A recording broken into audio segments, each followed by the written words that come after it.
Bismillahirrahmanirrahim. Students, welcome to my channel Rigorous Mathematics by Professor Smart. Today we are going to start a lecture series of calculus, and in this lecture series I am going to assume that you people are you people are pretty much aware of the concepts of continuity and differentiability. Because इस chapter के अंदर जो हम चीजें करेंगे हम ये assume करके चल रहे होंगे कि you people know about continuous functions and differentiable functions. Very quickly मैं रिमाइंड करवा दूं कि किसी पॉइंट पे कॉन्टिन्यूटी का मतलब क्या है कि उस पॉइंट पे फंक्शन की डिफाइंड वैल्यू और उस पॉइंट पे फंक्शन की लिमिटिंग वैल्यू क्या हो जाए, बराबर हो जाए, तो ऐसा फंक्शन कॉन्टिन्यूस फंक्शन है. और किसी पॉइंट के ऊपर फंक्शन के डेरिवेटिव का मतलब क्या होता है कि अगर आपके पास इस पॉइंट पर इस फंक्शन का जो लिमिटिंग आंसर है वो एग्जिस्ट कर जाए, ठीक है, ये नॉर्मली ए लिया जाता है, तो यहां पर आपको क्या मिल जाता है, उस पॉइंट के ऊपर फंक्शन के डेरिवेटिव की वैल्यू. और जनरल डेरिवेटिव अगर किसी फंक्शन एफ ऑफ एक्स का कैलकुलेट करना है तो उसके लिए क्या रूल होता है आपके पास कि आप लिमिट लगाते हैं किसके ऊपर, एच के ऊपर, और एच बेसिकली एक्स में ऐड किया जाता है और डिनोमिनेटर ये क्वोशंट डिफरेंस क्वोशंट बनाया जाता है जिसके ऊपर आप क्या लेते हैं, लिमिट लेते हैं. इन चीजों को हम ट्रू मानते हुए कि आप इन चीजों के बारे में जानते हैं. ये फंक्शन का जनरल डेरिवेटिव फाइंड करने का रूल है, ये फंक्शन का डेरिवेटिव किसी पॉइंट पे बताने का रूल है, और ये फंक्शन की कंटिन्यूटी किसी पॉइंट पे चेक करने का रूल है. ओके,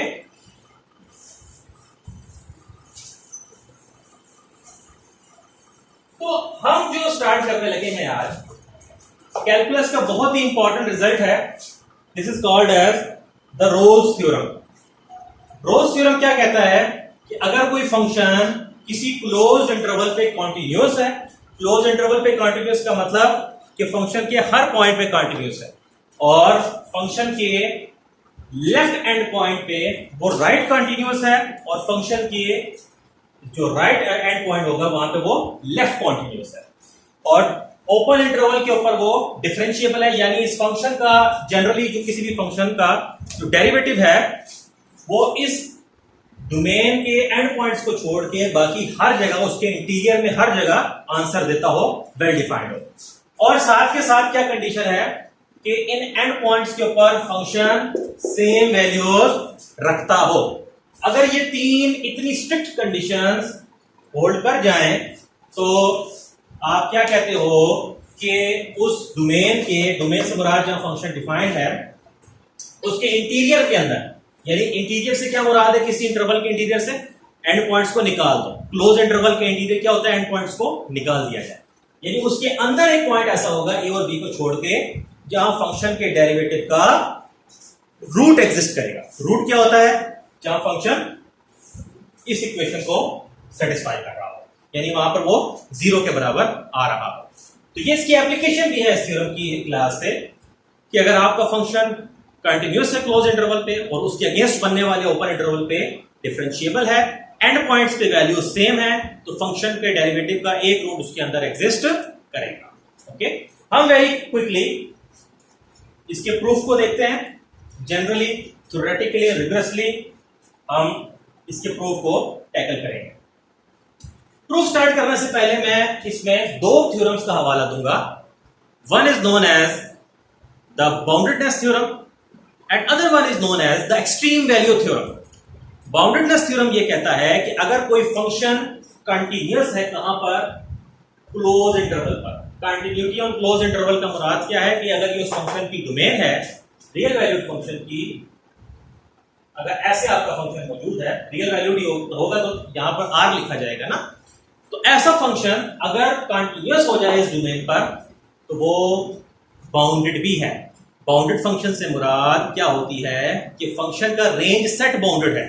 अब फंक्शन के रेंज सेट का क्या मतलब होता है कि अगर ये आपने फंक्शन डिफाइन किया हुआ है तो ये आर की वो वाली वैल्यूज हैं, ठीक है, जो किसी एफ ऑफ एक्स के बराबर आएंगी, यानी कि कोडोमेन के अंदर इमेजेस का जो सेट तलाश किया जाएगा वो क्या कहलाता है, रेंज सेट कहलाता है फंक्शन का। फंक्शन के बाउंडेड होने का मतलब क्या है कि उसका रेंज सेट बाउंडेड है, ठीक है। तो हमें एक थ्योरम ये हेल्प करता है, जिसको हमने प्रूव नहीं करना यहाँ पर, जो रियल एनालिसिस के अंदर चले जाते हैं हम, काफी डिटेल में देखना पड़ेगा कि अगर कोई फंक्शन क्लोज इंटरवल पे कॉन्टिन्यूअस हो तो वो फंक्शन बाउंडेड होता है। फंक्शन के बाउंडेड होने का मतलब है उसका रेंज सेट क्या होगा, बाउंडेड होगा। फिर अगला एक थ्योरम होता है एक्सट्रीम वैल्यू थ्योरम, बहुत फेमस थ्योरम है और इसकी न जाने कितनी एप्लीकेशंस है, मैक्सिमा मिनिमा सारे इसी के मोहताज है, बहरहाल वो हमारा टॉपिक नहीं है। कि अगर कोई फंक्शन क्लोज इंटरवल के ऊपर क्या है, कॉन्टिन्यूअस है, तो ऐसा फंक्शन अपनी बाउंड्स को अटेन करता है। आप सोच सकते हैं कि बाउंड्स को अटेन करने से क्या मुराद है, यानी ऐसे फंक्शन की बाउंडेडनेस तो देखिए पिछले थ्योरम से पता चल गई। इसका मतलब ये थ्योरम होता या ना होता, कंटीन्यूअस फंक्शन क्लोज इंटरवल पे डिफाइन हो तो उसने बाउंडेड हो ही जाना था सूरत, क्योंकि इसके अलावा भी थ्योरम मौजूद है। ये थ्योरम क्या बता रहा है कि फंक्शन के रेंज सेट का जो सुप्रीमम और इंफीमम होगा वो उसी सेट से बिलोंग करेगा। अब आप सोच सकते हैं कि ये सुप्रीमम और इंफीमम क्या ऐसा भी हो सकता है कि अपने उस सेट से बिलोंग ना करें? बिल्कुल हो सकता है। अगर आप ये सेट देखें तो इसका सुप्रीमम 2 है मगर 2 इसका मेंबर नहीं है। तो ये एक्सट्रीम वैल्यू थ्योरम ये बता रहा है कि जब फंक्शन कंटीन्यूअस हो क्लोज इंटरवल के ऊपर तो वो उस क्लोज इंटरवल पे कंटीन्यूअस होने की वजह से क्या करता है, सुप्रीमम और इंफीमम अटेन करता है। सुप्रीमम और इंफीमम अटेन करने का मतलब क्या है कि उस फंक्शन के रेंज सेट का जो सुप्रीमम और इंफीमम है दर हकीकत वही उस फंक्शन का सुप्रीमम और इंफीमम है। तो वो सुप्रीमम और इंफीमम एक्सट्रीम वैल्यू थ्योरम की वजह से कहां बिलोंग करता है, एफ के रेंज सेट से बिलोंग करता है। ओके,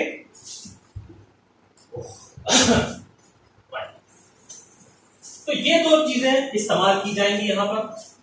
अब हम अपना थ्योरम स्टार्ट करते हैं। प्रूफ थ्योरेटिकल लाइंस के ऊपर सारा रिवर्स मैथमेटिक्स की तैयारी करेंगे।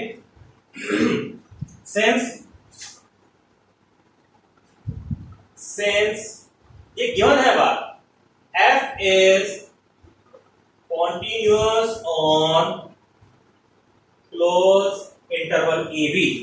कंडीशन 1 मौजूद है, तो जो कंडीशन मौजूद हो स्टूडेंट्स उसको इस्तेमाल किया जा सकता है। It is bounded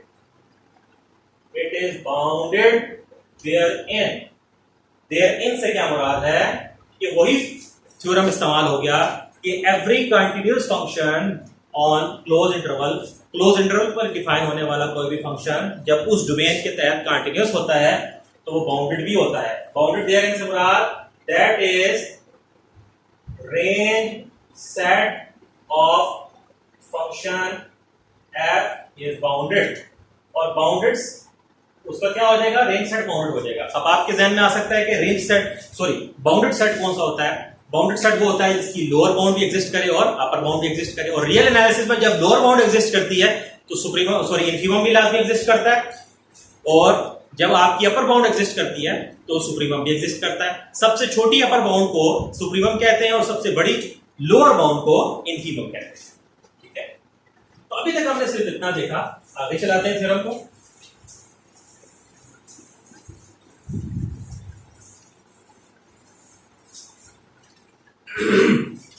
range set क्या हो गया, एफ का बाउंडेड हो गया, एंड ऑल्सो, और क्योंकि ये कंटिन्यूटी है इसके, also by the continuity of f on close interval a b, continuous होने की वजह से the function attains its supremum and infimum, यानी कि वो अपनी सुप्रीमम और इंफीमम को क्या करेगा, अटेन करेगा। इस बात का मैथमेटिकल मतलब क्या है, that is supremum range set देखिए बाउंडेड तो हो ही गया था। अब बाउंडेड था तो सुप्रीमम एग्जिस्ट फिर इन्फीमम एग्जिस्ट कर रहे थे, लेकिन क्या सुप्रीमम और इन्फीमम सेट के अंदर भी थे? ये बात इस थ्योरम ने बताई आपको। ये एक्सट्रीम वैल्यू थ्योरम लिखा है मैंने एक तरह से, that is supremum and infimum of f belongs to range set of f, r n g f, ये उसकी नोटेशन है, ठीक है। इसका मतलब पता चला कि फंक्शन के सुप्रीमम और इन्फीमम उसकी रेंज सेट के अंदर मौजूद है। फंक्शन बाउंडेड भी है, बाउंडेड है तो उसका रेंज सेट बाउंडेड है, रेंज सेट बाउंडेड है तो सुप्रीमम और इन्फीमम उसकी रेंज के मेंबर्स है। Let m and small m, अब सुप्रीमम और इन्फीमम है तो कोई नाम देना चाहिए, be respectively the supremum and infimum of f on AB। m क्या है उसका सुप्रीमम है और स्मॉल m क्या है उसका इन्फीमम है ऑन AB, यानी इस डोमेन के अगेंस्ट फंक्शन की जो वैल्यूज आ रही हैं उसके तहत बात की गई है इस डोमेन के अगेंस्ट, ठीक है। अब स्टूडेंट्स दो बातें हो सकती हैं, क्योंकि m और m दोनों रियल नंबर्स हैं, तो दो रियल नंबर्स में दो तरह के रिलेशन होते हैं, या इक्वल होते हैं या नहीं होते। Then either m is equal to m, और या तो बराबर होंगे या बराबर नहीं होंगे।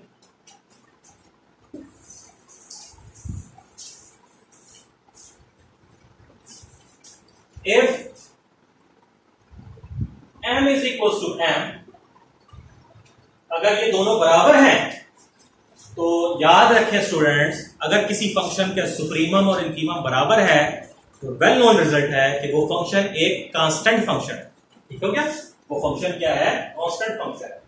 Then the function is constant और ए बी, यानी इस डोमेन के ऊपर वो कांस्टेंट रहेगा, उसकी कोई वैल्यू में चेंज नहीं आएगा, हर पॉइंट पे एक ही आंसर देगा।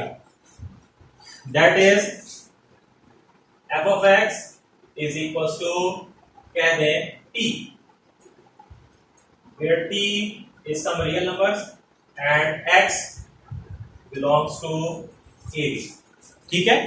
यानी कि फंक्शन को जिस किस्म का होगा, आप जो भी एक्स रखें टी पे कोई फर्क नहीं पड़ेगा, ठीक हो गया।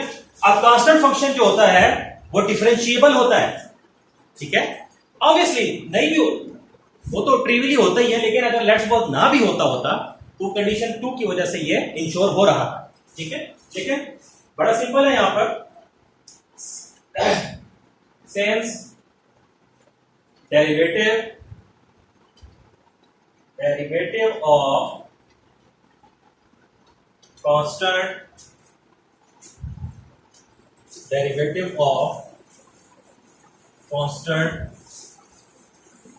कांस्टेंट फंक्शन का डेरिवेटिव हर जगह 0 होगा। Derivative of constant function is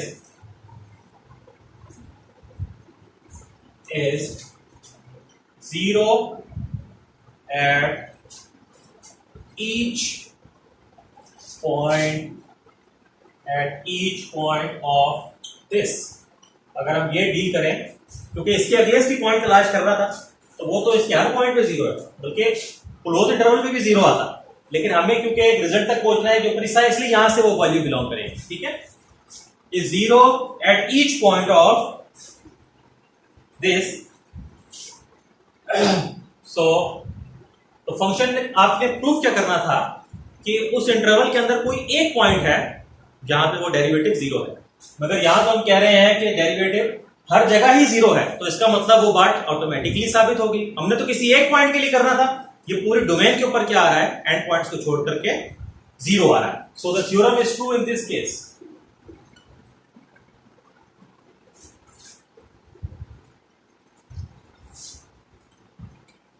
So the theorem is true in this case. यानी जब आप सुप्रीमम और इन्फीमम को बराबर लेते हैं तो ये बड़ा एक सिंपल सा केस बन जाता है जहां पे वो कंडीशन भी आपको इस्तेमाल करने की जरूरत नहीं है, सिंपली ये प्रूव हो जाता है। इफ एम अगर सुप्रीमम और इन्फीमम बराबर नहीं है, ठीक है, then at least one of them is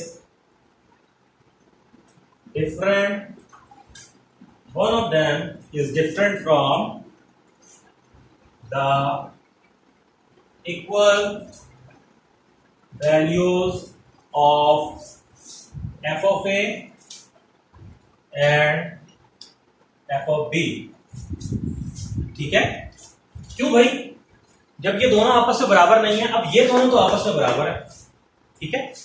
अब लेट सपोज m अगर f ऑफ a के बराबर आता है और f ऑफ a आगे से f ऑफ b के बराबर आता है, ठीक है, तो क्योंकि छोटा m इसके बराबर नहीं है तो ये m इन दोनों से डिफरेंट हो गया। और इसी तरीके से अगर समहाउ आपका small m f of a और f ऑफ b के बराबर आता है तो क्योंकि m और m इसके बराबर नहीं है तो यहां से पता चला कि m इन दोनों के बराबर भी नहीं है, ठीक है।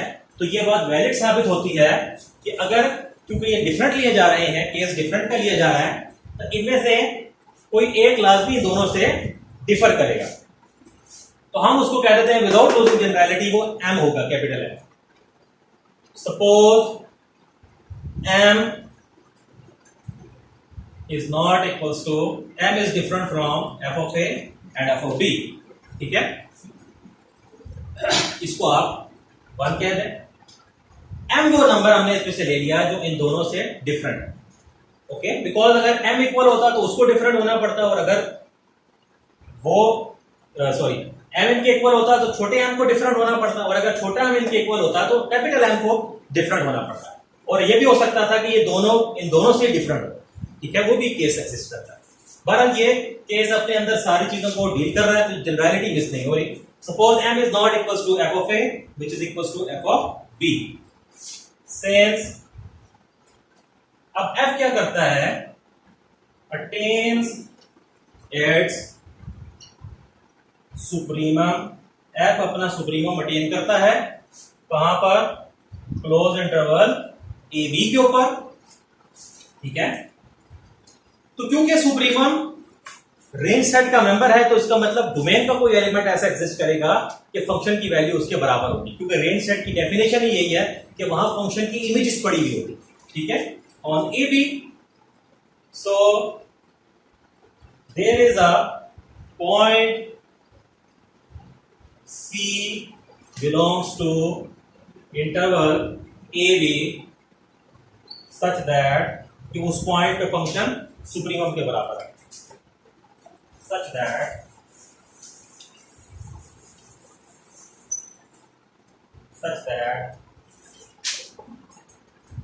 f of c is equals to capital M, ठीक है। बट देन बिकॉज ऑफ 1, अब हम 1 को अगर देखें, but then because of 1 C must be different from A and B. C must be different from C को A और B से क्या होना चाहिए, डिफरेंट होना चाहिए। अब अगर एक बात को हम समझते हैं कि M जो है वो f of C के बराबर है, मगर M is equals to f of C, but M is not equals to f of A and M is not equals to f of B। यहां से ये बात पता चल रही है और ये बात यहां से पता चल रही है। कहता है कि अगर ये बातें हो रही हैं तो C को क्या होना चाहिए, C must be different from A and B। बहुत ऑब्वियस है स्टूडेंट्स कि अगर C और A बराबर होते तो दोनों का आंसर M के बराबर होता, मगर क्योंकि A के ऊपर आंसर M के बराबर नहीं है और C के ऊपर आंसर M के बराबर है, तो ऐसा कैसे मुमकिन है कि दो पॉइंट्स के ऊपर जब आंसर डिफरेंट हो और वो पॉइंट सेम हो। ऑब्वियस सी बात है, यानी कि ये ऐसे है कि ये दो पॉइंट्स हैं, ठीक है, और इन दोनों के ऊपर आंसर भी डिफरेंट है, एक के ऊपर ये आंसर आ रहा है और एक के ऊपर ये आंसर आ रहा है। तो कैसे मुमकिन है कि ये दोनों पॉइंट्स भी सेम हो? ठीक है, बिकॉज अगर ये पॉइंट यही होगा तो फिर तो ये इसके ऊपर आ रहा है, इसका मतलब एक पॉइंट की दो इमेजेस, वो मैथमेटिक्स में पॉसिबल नहीं है। तो फंक्शन की डेफिनेशन के मुताबिक आपके पास क्या होगा, क्योंकि सी के ऊपर फंक्शन m ले रहा है और a के ऊपर m से डिफरेंट वैल्यू ले रहा है, बिल्कुल इस तरीके से ये ऐसे जा रहा है और a के ऊपर कुछ और है, m से हट के कोई x है या t है, जो भी है, तो इस वजह से a और c बराबर नहीं हो सकते। ठीक है, बिकॉज अगर आप a और c को बराबर मानोगे तो फिर तो इसका मतलब है कि a भी यही है, तो a और c की इमेज m भी है और x भी है। एक पॉइंट की एक से ज्यादा इमेजेस पॉसिबल मैथमेटिक्स में नहीं है, फंक्शन के अंदर नहीं है। ठीक है, तो इस वजह से c डिफरेंट है a और b से। मगर c कहां से था? इस इंटरवल से था, मगर ना a है ना b है, इसका मतलब क्या हुआ, उनके दरमियान में से कोई है। c belongs to open interval a b. ठीक है, तो अभी तक हमने क्या चीज देखी कि जब आप सुप्रीमो और इन्फीमम डिफरेंट लेके चल रहे हो तो वहां से आपने ये साबित करवा दिया कि जिस पॉइंट पे सुप्रीमम आ रहा है वो उस ओपन इंटरवल से बिलोंग कर रहा है और ये ओपन इंटरवल उसी क्लोज इंटरवल से कर रहा है। ओके, नेक्स्ट, कंटिन्यूटी इस्तेमाल हो चुकी है और ये वाला फैक्ट भी इस्तेमाल हो चुका है, डिफरेंशिएबिलिटी इस्तेमाल होना बाकी है। लेट h be a कोई पॉजिटिव रियल नंबर है h such that let h be a positive real number such that let h be a positive real number such that के c में से उसको माइनस करें और c में से उसको ऐड करें तो तब भी क्या हो, ये दोनों नंबर उस इंटरवल से बाहर ना जाएं। इसकी मिसाल ऐसे ले लें कि ये रियल लाइन है, ये c है, ये a और b है। अब आप कोई h ऐसा ढूंढ सकते हैं ना कि उसको जब c में ऐड करें तो आप इस इंटरवल के अंदर ही रहें और उसको जब c में से माइनस करें तो तब भी आप इंटरवल के अंदर ही रहें, क्योंकि हर रियल नंबर से छोटा रियल नंबर मौजूद है। तो इट्स वेरी इजी टू सी कि दोनों के दोनों इसके अंदर ही लाई करेंगे। देन अब आप जरा गौर करें, ये f ऑफ c फंक्शन का सुप्रीमम है, यानी फंक्शन इस पॉइंट पे सबसे बड़ी वैल्यू ले रहा है, तो इसके अलावा किसी भी पॉइंट पे फंक्शन की वैल्यू इस वैल्यू से क्या होगी, या छोटी होगी या एट मैक्सिमम उसके बराबर होगी, क्योंकि ये सबसे बड़ी वैल्यू है। देन तो c प्लस h के ऊपर जो वैल्यू है फंक्शन की वो उसकी सुप्रीमम से यानी f ऑफ c से क्या है, लेस है। और इसी तरह ये वाला जो पॉइंट है इसके ऊपर भी फंक्शन की वैल्यू एट मैक्सिमम उसके बराबर हो सकती है और इन जनरल उससे लेस रहेगी। ठीक है, बिकॉज c पे सबसे बड़ी वैल्यू है, तो c के अलावा किसी भी पॉइंट में जो वैल्यू है वो m से बड़ी नहीं हो सकती, या बराबर होगी या छोटी होगी। इसकी रीजन क्या है, because f of c is equal to m। ठीक है, और m क्या है, ये सुप्रीमम है फंक्शन का, किस डोमेन के अगेंस्ट, ए बी के अगेंस्ट। ओके, इसका मतलब क्या हुआ, अगर आप इस फैक्टर को यहां नीचे ले आए तो f of c plus h minus f of c, ठीक है, ये लेस और इक्वल टू 0 है और h क्योंकि पॉजिटिव था तो h नीचे लिखने से भी कोई फर्क नहीं पड़ेगा, इसको 2 कह दें। और इसी तरीके से अगर आप यहां देखें f of c minus h, c minus h को लिखने का तरीका ये भी हो सकता है कि ये आपके पास आ जाए minus f of c is less than और इक्वल टू, क्या आ गया आपके पास स्टूडेंट्स, 0 आ गया। अगर मैं दोनों तरफ माइनस एच अप्लाई करवाऊं तो इनइक्वालिटी का साइन उसका रिवर्स हो जाएगा क्योंकि नेगेटिव की वजह से, तो ये आपके पास ये चीज आ गई। ठीक है, इसको आप कहते हैं 3। अब हम 2 और 3 को देखते हैं अलग से।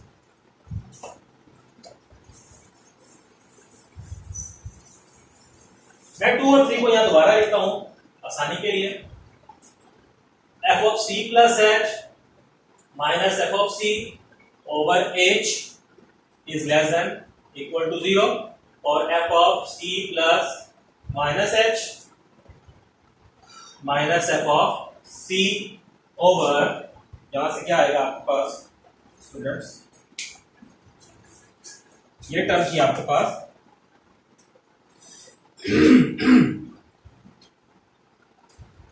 This is minus H greater than और equal to 0।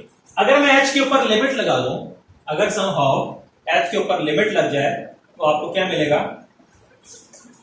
Taking limits at या as h approaches to 0 we obtain from 2 and 3, 2 और 3 से क्या ऑब्टेन हो जाएगा, ये जब h पे लिमिट जाएगी तो this will become limit h approaches to 0 and ये डिफरेंट डेरिवेटिव की डेफिनेशन बनेगी, यानी f dash of c is less than और इक्वल्स टू 0। और इसी तरीके से यहां पर भी, क्योंकि ये सेम नंबर ऊपर नीचे आ रहा है, यहां पर भी f डैश ऑफ c बनेगा और उसी से डिवाइड किया तो डेरिवेटिव की डेफिनेशन से फर्क नहीं पड़ता। इसको 4 कह दें, इसको 5 बाय 4 एंड 5, 4 और 5 से क्या मिलेगा, आप जानते हैं रियल नंबर्स की प्रॉपर्टी है a is less than equals to b and b is less than और equals to a, it means a is equals to b। 4 and 5 से क्या हो गया, f dash of c is equals to 0, और यही result क्या करना था, प्रूव करना था कि फंक्शन के डेरिवेटिव का एटलीस्ट एक रूट एग्जिस्ट करेगा उस गिवन डोमेन के ऊपर। तो ये था आज का लेक्चर कैलकुलस का, hopefully you have enjoyed it. Subscribe the channel. अल्लाह हाफिज़।